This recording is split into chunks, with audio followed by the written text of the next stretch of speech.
उत्तर प्रदेश के मुजफ्फरनगर के खालापार क्षेत्र से मारपीट और जानलेवा हमले का एक गंभीर मामला सामने आया है। रहमतनगर निवासी अबुजर ने वरिष्ठ पुलिस अधीक्षक को प्रार्थना पत्र देकर आरोप लगाया है कि उनके पिता और भाई गोदाम पर मीट सप्लाई का काम कर रहे थे। तभी पहले से रंजिश रखने वाले कुछ लोग लाठी डंडे और चाकू लेकर जबरन गोदाम में घुस आए और उन पर हमला कर दिया। आरोप है कि हमलावरों ने अबुजर के भाई शबाब और पिता पर लाठी डंडों से बुरी तरह मारपीट की और चाकू से जानलेवा वार किए। बीच बचाव करने पहुंचे उनके मामा हाजी इफ्तिखार पर भी हमला कर दिया गया, जिससे वह भी गंभीर रूप से घायल हो गए।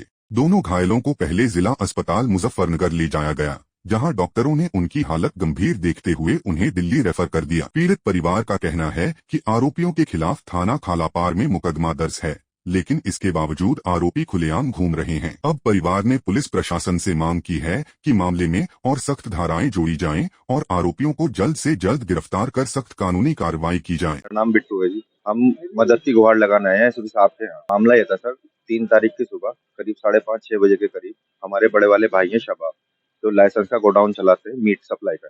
वे अपने गोडाउन में काम कर रहे थे। तभी वहाँ पे कुछ अनजान व्यक्ति जो कि एक बंदे को मार रहे थे, किसी अनजान को। तो हमारे भाई ने उसे बचाने की कोशिश की, तो उस बचाने के चक्कर में उन सामने वाले बंदों ने हमारे भाई पे हमला किया, जिसमें कि वो 2 मिनट के बाद बीच बिचाव हो गया। हमारे भाई वापस अपने गोडाउन में और हमारे खालू अपने गोडाउन में आकर के काम करने लगे। उसके बाद वो तकरीबन 7-8 बंदे आए और आते ही उन्होंने पत्थरों से और ईंटों से हमला कर दिया, जिनमें हमलावरों के नाम है अखलाक उर्फ कल्लू, तहसीन, शादाब, मेहताब, समीर, शमीम, नदीम।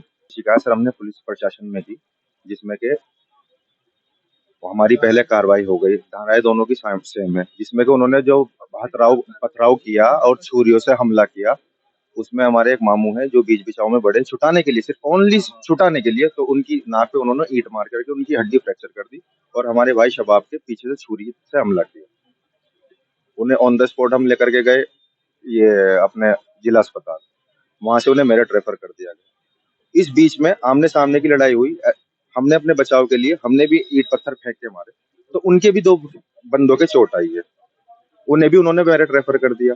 मसला ये है कि दोनों पक्ष पे बराबर की धाराएं लगी हुई हैं, जिसमें कि हमारे 2 भाइयों को उठा करके जेल भेज दिया गया है, जिसमें कि हमारा एक भाई बिल्कुल निर्दोष है, वो वीडियो में लड़ाई में भी नहीं है।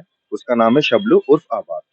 उसकी हमारे पे रिकॉर्डिंग है, जो घर में रात को जिस टाइम वो घुसा है और सुबह को जिस टाइम वो निकला है, हमारे पे डीवीआर में, हमारे हार्ड डिस्क में उसकी सारी रिकॉर्डिंग है। उसका भी कल चालान कर दिया। हमारे 2 भाई उठा करके जेल भेज दी गई है। सामने वाले पक्ष में अब तक किसी के लिए कोई कार्रवाई नहीं है और ना ही कोई जेल भेजा। हम सिर्फ ये उन्होंने कहा है, कहना है कि उनके खिलाफ भी सख्त से सख्त जल्द से जल्द कार्रवाई की जाएगी। उन्होंने आश्वासन दिया है, एसएसपी साहब ने अपने आश्वासन दिया है।